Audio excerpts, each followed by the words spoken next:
So this talks a little bit about thinking differently around decoupling distributed systems from IP networks. This is me. You can find me on Twitter at Derek Collison. Created NATS, which hopefully most of you might have heard of. If not, hopefully today you'll get to learn a little bit about it. But also created Cloud Foundry, was at Google for 6 years, and TIBCO for over a decade, where I created messaging systems there. So the talk wants us to think a little bit differently, and specifically about distributed systems. And so this is a great quote from Leslie about distributed systems. It's essentially preventing your system from working because of somebody else or something else going on, which is kind of true. But how did we get here? At least for myself, it's kind of an interesting journey. When we started, we created this problem, right? There used to just be one computer, and most of the time I couldn't get access to it because I didn't have either enough money or enough clout at the lab. Security was a guard that stood there, right, and said, no, you can't come in, or you can. And if you wanted to do more, you bought a faster machine. That was the land of vertical scaling, which most of us, probably don't have to deal with on a daily basis anymore, but that was kind of not very long ago, only about 15, 20 years ago or so. And then, of course, we started to look into networks and network protocols. I'll save you the drama. IP kind of won, but I was around when there was a big debate on which protocol was going to win. And more generally, TCP/IP won. And there's an important distinction around why that is. And I think some of the talks at the conference were talking about how that might not be an assumption that we can keep anymore going forward with things like Quick3 and going back to UDP. But for the world we kind of live in today, TCP won. So what that means is that we've got IP networks that base on network addressing and routing protocols, network elements route packets. There used to be no network elements. Anyone remember those days when it was just a flat cable and nobody wanted to kick off the terminator at the end of the cable? Yeah. At least a couple people are my age. Now, of course, we have lots of network elements. So even when someone says, oh, we need these two things directly connected, I always tell them to run traceroute and tell me how many things are actually in between these two directly connected things. So we live in a very complex world, obviously. As I said, we're mostly one-to-one, source to destination. Could do broadcast, kind of. Could do select broadcast or multicast, which I was involved in back in the day, kind of. It's a management and admin nightmare, and so mostly everything's one-to-one. Most cloud providers trunk UDP broadcast at the top of the rack, and multicast isn't usually supported at all. And so we live with point-to-point, meaning I'm sending a packet and I want it to go to quote-unquote one destination. That's not taking into account things like Anycast and some cool tricks that we have. But we forgot about ports, right? Oh yeah, ports. 2 bytes max. We didn't think we needed a lot of IP or ports when all this was getting put together. It allows multiple apps or applications or things to run on a single machine and to be addressed. It kind of defined the scale problems in the web scale era. It defined the firewall era for sure. It's like what ports are open and what ports aren't, and can you punch a hole in the firewall for me so I can get access? And the ports were then equated with applications. So 22 is SSH, 80 is HTTP, 443, things like that. So the interesting question I always pose to people is, why do we think that it makes sense to use HTTP for everything? And I really believe it was back to the time when, as requesters and responders were kind of fixed and requesters started to move, meaning I want to be able to access stuff when I'm at home, not when I'm inside of the corporate firewall and stuff. The firewalls existed, and they said, well, the only thing we have open is port 80, even before port 443. And so there's this notion that everything should just be HTTP, but my belief is it originally happened because that's how we could get through network elements of firewalls. But numbers suck. And we thought too small, actually, with IPv4. So we have v4 versus v6. That's for another day. But do you even know your best friend's phone number anymore? I don't. I don't know any of even my children's phone number, to be honest with you. I know how to get to them in my phone, but I have no clue what their phone number is. And of course, we're kind of the same way with IPs. I don't think, unless you cheat, you could probably tell me what Google's IP is, at least the IP that will respond from this conference room. So then we came up with DNS. DNS. When in doubt, always blame DNS. A bunch of the folks that work with us at Synadi, I always make this joke, but 90-some% right. So it is what it is. But DNS generally doesn't include the port. When I was at Google, they had something called BNS, which was the IP and the port, because that's how they wanted to actually address things. It's generally not secured, although I know we're trying to change that. Usually can be compromised pretty easily on a plane with go-go in flight or hotels. Sometimes it can be hard to register new names. And so you've got this notion of I've got a name and it goes to an IP address, and then I've got a port, and then I'm going to send a packet and eventually it's going to get there. But we're going to take a little quick detour. Modern software systems want to be decomposable. They use services and streams to connect. Services, I'm going to ask a question and expect an answer, HTTP. Stream is I'm just kind of letting things fly out that I'm doing, either events, data streams, things like that. The platform technology is maturing. I was very fortunate to work on Cloud Foundry when I was at VMware and the early days of PaaS with Heroku and Google App Engine. And now, of course, we've got Kubernetes and K8s and K3s and still parts of OpenShift and serverless and all this stuff. So what I'm saying is that it used to be, hey, I've got this one big fat app and I'd really like it to be 4 pieces, but I'll 10x my workload if I do that, right? I don't have the tools or the infrastructure to actually make that painless. And now we're getting close. And so now you're seeing people rip everything apart, even if it shouldn't be, in my opinion. Compute and storage are ubiquitous, but they can be pricey, as we know. We're still marching down the line, machine to VM to container to serverless. And it wasn't that long ago when I remembered I could walk into a data center and walk into a row, into a rack and say, I know my software is running there, there, and there. Obviously, those days are long gone, but they weren't that far back when you think about it. And then, systems architecture is still really important, but it seems to be being forgot. And John Carmack did an amazing talk, I thought, on systems architecture of saying all these systems are decomposed in their own things. They all have buffers and everything in between them. And he had to get from point A to point B, and he had all the stuff in between. He had to actually take it out. And that was for the Oculus, because your brain was seeing things too slowly and it was making people sick. And Lucky couldn't figure it out. And he asked John, he goes, what's going on? He goes, we got too much lag. We got to get rid of all this stuff. So it's interesting in technology, the pendulum always swings one way, then it always kind of swings back the other way. But what about security? So this all of a sudden became a big thing. And trust. How do you trust what's kind of going on? So this isn't a cryptography lesson, but cryptography is kind of at least the answer until quantum computers hit us. You've got symmetric, asymmetric, or PKI. You can use both in terms of Diffie-Hellman, which is what most of the modern TLS, SSL, TLS traffic is built on, where you're doing PKI to agree on a symmetric key that you can use for a session. You got prime-based, but now we're moving mostly to elliptic curve, twisted curves, Edward Montgomery, all that kind of fun stuff. So it's encrypted communication with authentication a little bit. Then, of course, we layered on this notion of X509 certificates, which is why the little lock, on your browser is green or not green, or at least that's what it was. These public certificates, again, are based on public key cryptography. They have a chain of trust, which goes to a whole bunch of roots, and people who program in Java know that if someone new comes along and you don't have that in your root inside of your JVM, bad things kind of happen because everybody falls down. But it's a way of trusting who you're speaking to.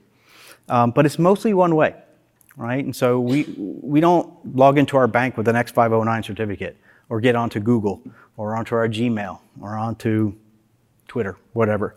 And the reason is because it's how are we identifying that trust? And thank you, by the way, for Let's Encrypt, who I think, at least for me, helped my life quite a lot. In terms of the updating it and making sure that they're all current and things like that. And so a brief summary, and I'm rushing a little bit because I want to do half of what problem are we in and half of how might we try to solve it with a demo that hopefully people can help participate in. So we have communications mostly over IP networks. DNS names convert names to IPs, but not to a port. Apps bind to a port, but mostly HTTPS these days and microservices and things like that.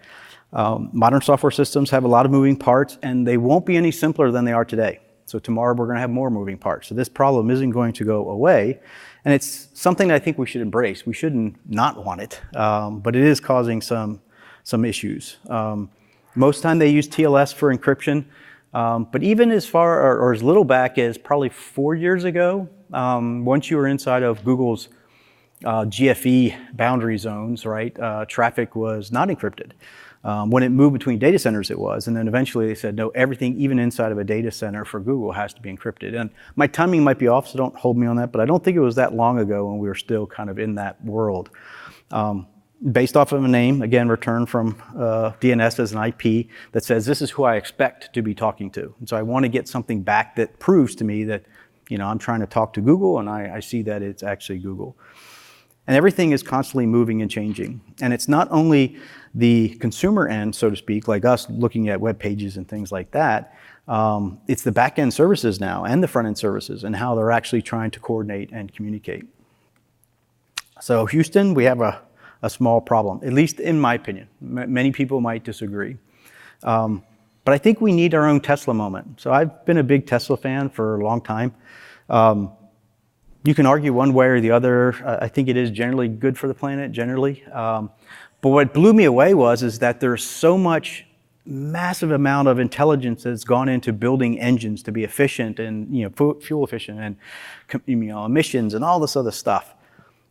And then Tesla comes along and says, well, here, there's this little thing and it's pretty much bulletproof. And if something happens to it, we throw that thing away and we put it in. And I've had so many good friends of mine who I've convinced to get Teslas. And it's funny, after about 6-7 months, they go, holy crap. I hate gas stations. They're nasty. They're disgusting. I don't have to worry about oil. I don't have to worry about this. And it just kind of works. And I think where we are as a community in terms of technology is we probably want to look at that, right? The complexity that we've gotten to, in my opinion, is pushing for a Tesla moment. You know, there's got to be a simpler way. Not changing the way, right? I mean, the funniest part, or ironic part is that Tesla still has a gas pedal. Think about that. Makes no sense. But it's still a gas pedal because that's what we know. So we want steering wheels. We want rearview mirrors. We want brakes and gas pedals. But I believe we can deliver it in a lot simpler way. This is my mantra call. Stop making things more complicated. Make them as simple as you can until you can't make them any simpler. And that's still very hard to do. So in terms of think different, how about if we say don't use IP for addressing and discovery and communications? Don't depend on DNS to get the right IP or the right ability to route packets. PKI is good, but think about it. We have some amazing mathematical PKI with elliptic curves and twisted curves and all this other stuff that sets up the secure communication for you to send your password over it, which someone stores in plain text, and then you get pawned 4 months later. Doesn't make a lot of sense to me. I don't think we should restrict to one-to-one communications. I think there's a lot of great patterns where I might want to communicate with a lot of different people. And I might not know that on day one. And I shouldn't have to be told that I have to redo my app just because someone's trying to load balance a back-end, you know, service or something like that. Or if someone wants to do compliance or security analysis or whatever that is. Allow scalable services and streams, but maybe look at something like the same tech. Instead of doing, you know, one thing for RPC or request reply and one thing for streaming and one thing for this and one thing for that. And then secure by default, decentralized by design, which I think is good. So the company I work for, Synadia, we maintain an open source project at the CNCF called NATS. NATS been around for about 10 years. I built it originally to power the control plane and addressing discovery system of Cloud Foundry. So way back in the day. And it's kind of grown up, and the company that we created was trying to double down on this possibility of this Tesla moment. How about if we base routing on subjects or topics or channels or whatever you want to call them? It's message-based, right? Everyone, even doing TCP/IP, usually says this is a message. Even inside of video streams, right? They're like, this is a frame, and then this is the deltas, and they can make these things up. can do services and streams, and streaming is starting to become more popular now. You're hearing a lot of event streaming and data streaming and big data analytics and machine learning. Secure and isolated, decentralized by design. The isolated part's an interesting one, and it's a very simple word, but what it means is that NATs can be used in a true multi-tenant infrastructure, right? The system actually says Coke and Pepsi can coexist, and they can never see each other unless they both agree that they want to exchange information. But otherwise, they don't have to keep standing up silos of infrastructure so that they can talk and Coke can talk and FedEx and UPS and things like that. And I would imagine a lot of you in the audience probably see this in your own organizations, your own companies, right? Where you have a certain tech, but you have 400 versions of it running, right, all around. Most technology these days, in my opinion, is built to be a silo. It's not built to be actually a utility, a shared infrastructure. Simple, lightweight, self-healing. I love things that run, and I know things break, don't get me wrong. I don't want to stare at a dashboard all day long, right? I want the system to, for the most part, handle all that stuff on its own, and I can wake up in the morning and it just says, there's a couple things went wrong, we figured it out, don't worry about it. We're not there yet, but we're trying really, really hard. Simple things are simple, hard as possible. So we've had a lot of people talk to us about NATs in both a great way, as a great technology, which hopefully you guys will get to see a little bit of, and also as a technology that's like, well, what kind of problems does it actually solve? Show us what it actually can do, not just the actual tech. And so the team and I have started to kind of come up and go, okay, we're going to start building solutions that actually we think people care about today in their organizations, what they're trying to do, but use a different technology, a different approach. And so what I built, and please do not judge me on the code quality because it was a quick one, but it's like a Slack, right? Slack went public for $17 billion, and I don't know if you've looked, but it has a lot of connections open and takes a gig of RAM, and it's this big, massive thing, and just doesn't feel like it should be. So we're going to build one of these. So it's going to be decentralized, no central control, no single point of failure, secure by default, can run anywhere, any cloud, any deployment platform, Kubernetes, Docker, whatever the heck you want, VM, doesn't matter to us, any geo. It verifies all messages and users and identity. It's got channels and DMs are actually private, meaning no one can see that except the person that you're trying to send the message to. They're lightweight, and it's extensible, and that's going to be your homework if you care to play with it. So we did build a demo. It is open source. If you want to play along, which I hope you do, you have to have Docker. I just decided to package it that way. Hopefully it's not too bad. For those that know me, I care deeply about things that are very efficient, very performant, and small. This is borderline for me, but it's only 30 meg, 32 meg maybe. So if you want to go ahead and run that, this is the link for all the source code to it, including the piece that I'll show you in a second. And so I will do a demo and walk around with you guys. And I'm going to try to make sure that my screen is big enough. All right, so I'm going to run the same thing everyone else is.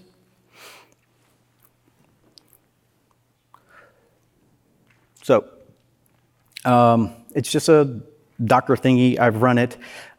This is a public Docker image. So I'm not going to put credentials necessarily on this thing. But we do have some credentials.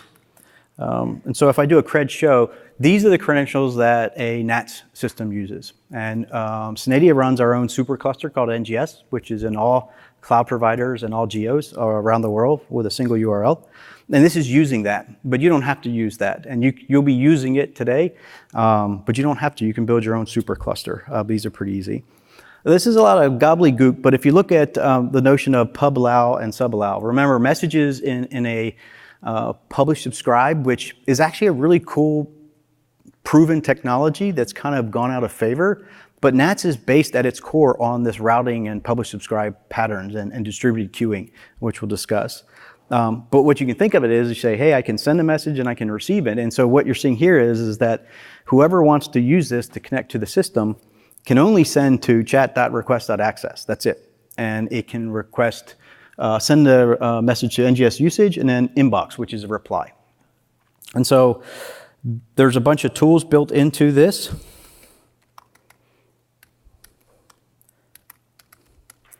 So let's see, can you see that okay? So Nat's request, it'll autocomplete, is just I'll send a message and I want a response back from somewhere. And I'm going to send a chat.request.access, which I know I'm allowed to send to. And I know that this one wants a simple name. So I'm going to pick Derek because I like that name. And when I hit enter, what happens is now with this big font, I got back this JWT. Anyone know what a JWT is? Yeah, Jason. They are actually good if you pin down the signature algorithm, which we do. We only allow ED25519. We do not allow anything else. But everything about what I can now do is in this gobbledygook right here, and then there's a private key down there, which I'm not supposed to show you, but I am, and that essentially is my private key that can prove everything that's in that claim up there. And so if I say, I have to save it, so I'm going to do it again. Oh, actually, this will be funny. So this one's a little bit of an eye chart, but what I'm doing now is I'm going to run my own provisioner. As you notice, this thing got answered, and it was answered from a computer running in Google Cloud, GKE, OSCON US. Now, if I do it again, as you notice, it came from Derek's MacBook. I didn't do anything different. So that Tesla moment, hopefully, maybe it's not totally resonating, but I just sent a message that got rerouted on the fly dynamically to a global system that has no idea what these credentials are, right? They just discover it and they'll verify it, and I'll show you what that looks like.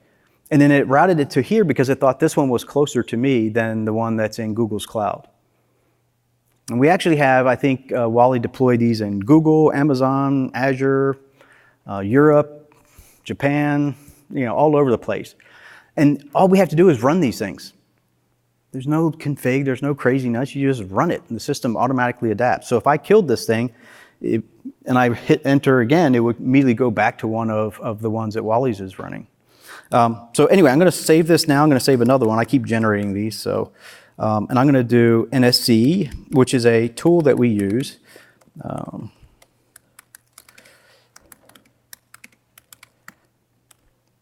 And so, well, let me do this. There we go. So I just said, describe what I just got back from this thing. And it says, oh, I can now publish to this chat.oscon, and I can subscribe to it, and I can subscribe to posts, and I can subscribe to this thing that looks like dms.some big thing, which is actually my public key, meaning I was only granted permission to subscribe to DMs that are sent towards me. And so now what we can do is there's an app called Chat, and I can say, use these credentials. Now, I know you're all going to want to rush out and buy this because it's going to be a $17 billion company. And I'm not very good at UI stuff. But I can say hello. What I can also do is I can actually go and tab over and say I want to look at other channels, or I can do direct messages. And I'm going to pick on Wally since he's in the front row. Hey, Wally. And I'll go back to OSCON, and if he then sends something back to me, which hopefully he will, I get a little dot. Not that big of a deal if you're a Slack user, right? Everyone's like, who cares? But it's kind of slick. What's really slick, though, in my opinion, underneath is there's no centralized server. Every single message is totally signed with an ED25519 key. This little program, which again is open source, you can see the source code now if you want on it, does automatic dedupe. Like I said, the way it's accessed is no one else can send me DMs. And if you can, I'll buy you a car. It just won't happen. But the powerful thing is that when I come up, I say, hey, I'm out here. And if you remember this, let's see, see that one there? It says chat.oscon 2019.online. I can subscribe to it and I can send to it.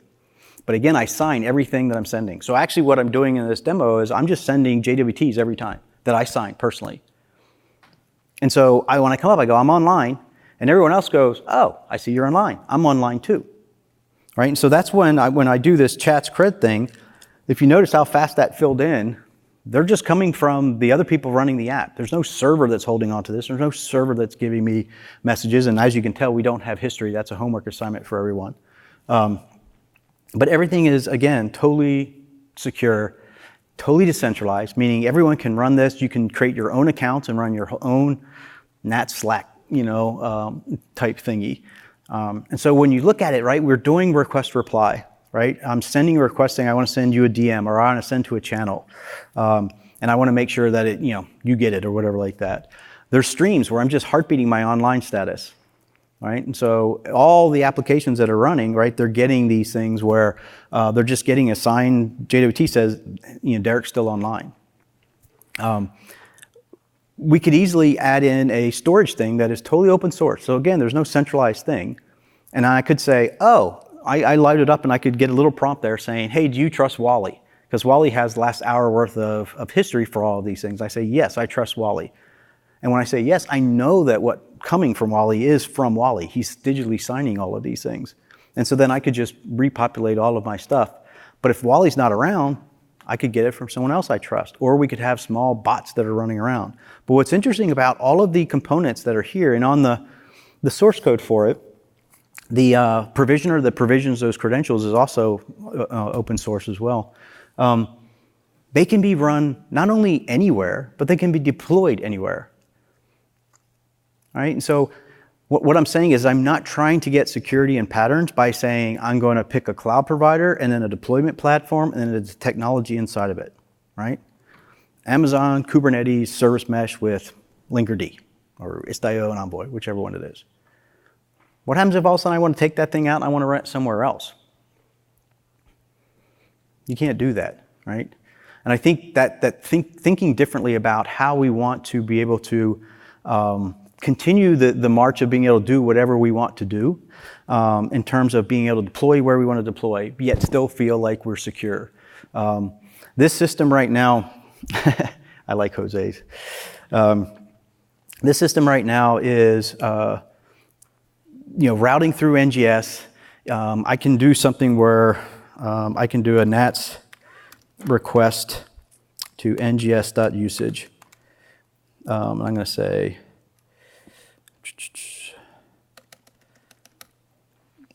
and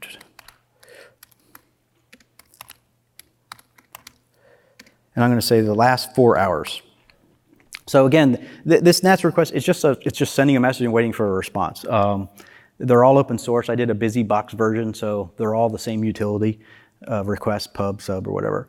And so when I hit this, who cares? I get a JSON blob back saying, this is what you've been doing in the last 4 hours. Sent messages, received messages, and bytes. That's not that big of a deal until you realize what actually just happened. So I'm in a Docker image on my laptop with credentials that connected dynamically to the closest NGS cluster, which I think we have one. Amazon West is probably the one we're connecting to. We have a cluster there. It hit that. Again, it's isolated. So this account is isolated. So all the stuff that we're sending right now, even the people that run the system, we cannot see what's going on. There's no way for us to see any of that stuff. And so this message then hit, it got routed in from Amazon West. There's applications that I wrote that collect usage. They watch patterns of people coming and going, and they collect data. They're not single point of failure. They're not centralized. They don't have a consensus algorithm. They just all collect it on their own. And they all just say, hey, if you have a request, let us know, and we'll handle it. They're all the exact same pieces of code, yet the system is dynamically picking one that's closest to us, which I know is running in DigitalOcean, so it's running in a totally different cloud provider, delivering it to it securely, it bundles it up, and it sends it back. Now, here's the kicker. What we didn't show here is, remember how I said you can send the subjects and you can receive the subjects? Has anyone done any message stuff, any type of technologies? Do you remember the day where you would have to sit and try to define the hierarchy of how many tokens you're going to have, and hopefully nobody will step on each other's feet, and oh my gosh, it's this big, and you were always wrong. Could be 2 weeks, could be a year later, but eventually someone would screw up and mess something up, and then everybody would blow up. What we've done with NATs, and again, this is open source, and I'll say it, I'm not changing any licenses stuff. It is open source, it's Apache 2. Enjoy it, please. What happens is this system is actually saying, okay, I'm going to go ahead and do all this stuff, but where is NGS.usage? NGS.usage is actually an imported service. So remember, we had our own little account. We're all sharing it now, whoever's on here. And I think I did a describe, right, where I said, hey, show me these credentials. But if I could describe the account, which I actually can.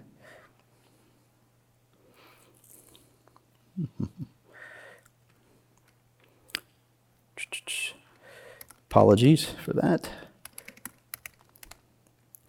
Let's see if it gets it right. Sorry, trying to make it not an eye chart, although it's a teeny eye chart now. This is the account that we're all using, we're all sharing. It has maximum number of connections, leaf nodes, which are a cool technology that allows you to say, I want to run my own server and define my own security, and then I'm going to bridge into a utility like NGS. And it's all secure. I have my own stuff, I control my server, and I can go very fast. For those that don't know, NATS is very efficient. It does, 18, 20 million messages a second on a laptop. It can boogie, depends on your client, your mileage, obviously. But what happens is if you look there, and again, I apologize for the eye chart because of the long things, but we actually import a service, and the service is called usage. And the system has it running, and I can see it, and I can see that I can import, but I have to get permission. So I ask permission, can I have access to the usage service? And again, a service is I send a message, and I get an answer back. No big deal. They came back and gave me a token and said, no problem. Here's your token. And you are only allowed to subscribe to NGS or send to NGS.usage. That big long thing is another. It's an N key, which is an encoded ED25519 key. Starts with an A, so I know it's an account, which is the OSCON account that we're all sharing right now, that we're playing with. If you look over, and again, I apologize, but it says import and it says local. Remember, this is our sandbox. Our account is it's like our own VPC that can travel all around the world and dynamically puts itself together without any a priori knowledge anywhere in the world. It just works. But it's ours. So I don't want anyone else telling us what we're going to do with our own little sandbox, right? So what I did here was I said, I don't want to type out nats request NGS usage. So I just want to send it to NGS.usage. It's our sandbox. We can control where everything shows up inside of our own sandbox. So anytime you import anything in NATS, whether it's a stream or a service where I have a thing I can send to and get an answer back, you determine where it shows up. So what happens is that NGS usage now is very simple, but guess what? On the other side, the person who receives the request, they get it on NGS.usage. The account. So they automatically know exactly who it is. So they have secure context that's delivered to them for free. Anywhere in the world, any cloud provider. And so that's how it knows to respond back with the OSCON account's usage, not someone else's. I think that's a cool thing about it. Because I can see a lot of companies, and we have already, they will take the notion of an account and say each microservice is its own account. And inside of their sandbox, they can do whatever they want. As they import things, that's their dependencies. And then once they're ready to export, that's when they go in front of a committee, get a review, whatever that process is in your organization, and say, okay, what are you going to export, right? What are you sending in? Is it JSON? Is it protocol buffs? What is it doing? How does that kind of work? And then all of a sudden your interface is now your exports and your dependencies, your imports. And so we have a bunch of large companies now that are building stuff around this notion of accounts as one-to-one with their services tree. So.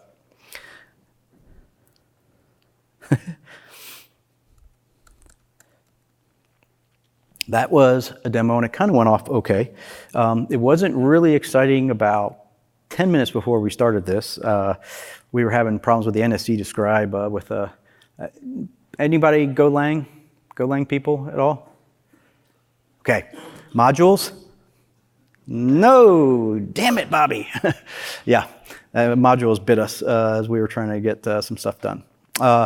Thank you. I'm happy to answer any questions that you have. I'll hang around. Thank you for coming with the last session, for sure. And then they always ask to do this, so feel free. Whether you rate it up or down, doesn't matter. Just go ahead and rate it. So thank you.